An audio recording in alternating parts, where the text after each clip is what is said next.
പരിശോധനയിൽ ജനങ്ങളിലേക്ക് നിങ്ങളിലേക്ക് വരാൻ പോകുന്നത്. അതായത് മോട്ടോർ വെഹിക്കിളും ഉദ്യോഗസ്ഥരും പോലീസുമാണ് ഇപ്പോൾ പരിശോധിച്ചുകൊണ്ടിരിക്കുന്നത്.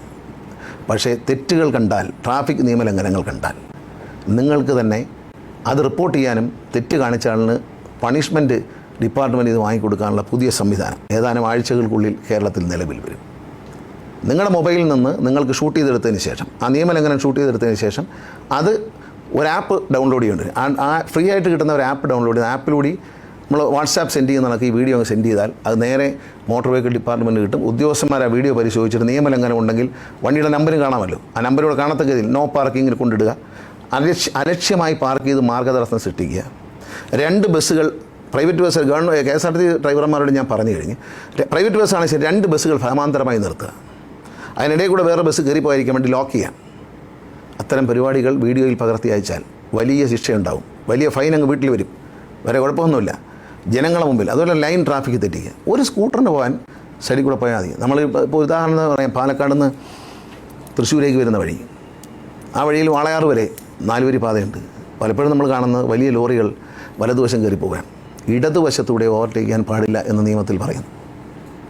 ഇടതുവശത്ത് കൂടി ഓവർടേക്ക് ചെയ്യേണ്ട സാഹചര്യം ഉണ്ടാക്കി കൊടുക്കുകയാണ് ഈ വലതുവശത്തൂടെ പോകുന്ന സ്ലോ ആയിട്ട് പോകുന്ന ലോറികൾ. നിർബന്ധമായി ഞാൻ പറയുന്നു, ഈ ലൈൻ ട്രാഫിക് നിയമം കർശനമാക്കുകയാണ്. എല്ലാവരും വലിയ വണ്ടികൾ, സ്ലോ ആയി പോകുന്ന വണ്ടികളെ ഇടത്തേറ്റം പോവുക, ബൈക്കും സ്കൂട്ടറും ഇടതുവശത്തൂടെ പോവുക. റൈറ്റ് ട്രാക്ക് എന്ന് പറയുന്നത് കാറുകൾക്കും മറ്റു വാഹനങ്ങളും വേഗത്തിൽ പോകാനുള്ളതാണ്. അവിടെ അനുവദനീയമായ, ആ റോഡിൽ അനുവദനീയമായ റേറ്റ്, ഹൈവേയിൽ കേരളത്തിൽ 100 കിലോമീറ്ററാണ് കാറുകൾക്ക് വെച്ചിരിക്കുന്നത്. മറ്റു റോഡുകളിലും 90 കിലോമീറ്ററാണ്. ആ ലിമിറ്റ് ലംഘിക്കാതെ പോകാൻ കഴിയണം. ആ ലിമിറ്റുള്ള യാത്രയുള്ള അവകാശമുണ്ട്.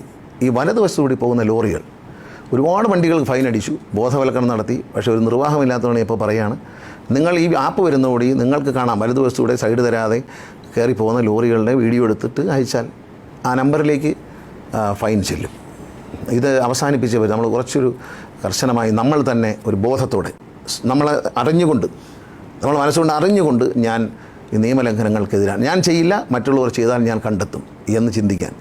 അലക്ഷ്യമായി പാർക്ക് ചെയ്യുന്ന വണ്ടികൾ അപകടം ഉണ്ടാക്കുന്നുണ്ട്. അലക്ഷ്യമായി വണ്ടിയുടെ ബാക്ക് ഭാഗം റോഡിലേക്ക് കിടക്കും, നേരെ പാർക്ക് ചെയ്യാൻ അറിയാത്തതുകൊണ്ടാണ്. അതുകൊണ്ടാണ് ലൈസൻസിൻ്റെ ഭാഗമായി പാർക്കിംഗ് പഠിക്കണമെന്ന് പറയുന്നത്. അപ്പോൾ എന്ത് ചെയ്യും, സ്വാഭാവികമായിട്ട് വണ്ടി കിടക്കുമ്പോൾ ഒരു വണ്ടി കുറച്ചുകൂടി ഓടി വരുന്ന വണ്ടി കുറച്ചുകൂടി റൈറ്റിലേക്ക് കയറും, അതിനെ കവർ ചെയ്ത് പോകുമ്പോൾ അവിടെ നേരെ വരുന്ന വണ്ടിയുമായി ഇടിക്കാനുള്ള സാധ്യതയുണ്ട്. പെട്ടെന്ന് ഈ പാർക്കിംഗ് കണ്ടിട്ടാണ് ഈ ഡ്രൈവർ തിരിക്കുന്നത്. ഈ പാർക്ക് ചെയ്തെങ്കിൽ റോങ് പാർക്കിംഗ് കണ്ടിട്ട് പെട്ടെന്ന് തിരിക്കുകയാണ്. പക്ഷേ എതിരെ വരുന്ന ആൾ അത് ജഡ്ജ് ചെയ്യുന്നില്ല, അദ്ദേഹത്തിന് ഇടി കിടക്കും അവിടെ. അങ്ങനെയാണ് പല ആക്സിഡൻറ്റ് നടക്കുന്നത്. മദ്യപിച്ച് വണ്ടി ഓടിക്കരുത്.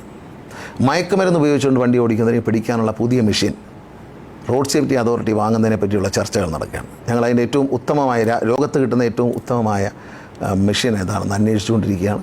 അത് വാങ്ങും. അത് റാൻഡമായി എല്ലായിടത്തും പരിശോധന ഉണ്ടാവില്ല, സംശയം തോന്നുന്നിടത്തെല്ലാം പരിശോധിക്കും.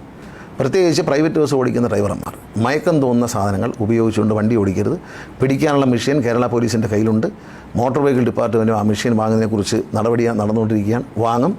പിടിച്ചാൽ വലിയ കുറ്റകൃത്യമാണ്. നിങ്ങൾ കഴിച്ച ഡ്രഗ്സ് എന്താണെന്ന് ഈ മെഷീൻ പറയും. നിങ്ങൾ കഴിച്ചിട്ടുള്ള ഡ്രഗ്സ് ഏതാണ്, ഏത് മാരകമായ മയക്കുമരുന്ന് കണ്ടെടുത്താൻ കഴിയുന്ന മെഷീൻ വന്നിട്ടുണ്ട്. ഇത് നടപ്പിലാക്കാൻ പോവുകയാണ്. അത് മനുഷ്യൻ്റെ ജീവന് വിലയുണ്ട് എന്നുള്ളതുകൊണ്ടാണ്. വിദേശ രാജ്യങ്ങളൊക്കെ ഡ്രൈവിംഗ് പഠിക്കുമ്പോൾ ആദ്യം പറയുന്നൊരു കാര്യം, നിങ്ങൾ അപകടം ഉണ്ടാക്കില്ല, പക്ഷേ എതിരെ വരുന്ന ആൾ അപകടം ഉണ്ടാക്കാൻ സാധ്യതയുണ്ട് എന്ന് മനസ്സിൽ കരുതി കൊണ്ട് വേണം വണ്ടി ഓടിക്കാനെന്നാണ് ആദ്യം പഠിപ്പിക്കുന്നത്. നമ്മൾ കറക്റ്റായിട്ടായിരിക്കും വണ്ടി ഓടിക്കുന്നത്, പക്ഷേ എതിരെ വരുന്ന ആൾ റോങ് ആകാനും ആ വണ്ടി നമ്മളെ അപകടത്തിൽപ്പെടുത്താനും സാധ്യതയുണ്ട് എന്ന് പ്രതീക്ഷിച്ചുകൊണ്ട് വേണം വണ്ടി ഓടിക്കാൻ. വണ്ടി ഓടിക്കാൻ ഉപദേശം തരികയൊന്നുമല്ല, പക്ഷേ ഈ നിയമങ്ങൾ ലംഘിക്കാൻ പറ്റത്തില്ല. നിങ്ങളെല്ലാവരും മനസ്സിലാക്കണം. ബഹുമാനപ്പെട്ട ഹൈക്കോടതി ഇക്കാര്യത്തിൽ റോഡിലുണ്ടാകുന്ന ഈ മരണങ്ങളെ സംബന്ധിച്ച്, ഈ അനാവശ്യമായ ലൈറ്റ് പിടിപ്പിക്കുന്നതിനെക്കുറിച്ച്, വണ്ടിയെ ദുരുപയോഗം ചെയ്യുന്നതിനെക്കുറിച്ചൊക്കെ വളരെ അവെയറാണ്. ബഹുമാനപ്പെട്ട ഹൈക്കോടതി ഇത്രയും അവെയറായത് നോക്കുന്ന സാഹചര്യത്തിൽ നമുക്ക് ഗവൺമെൻറ്റിന് ഒരു സ്റ്റെപ്പ് പുറമോട്ട് പോകാൻ പറ്റത്തില്ല.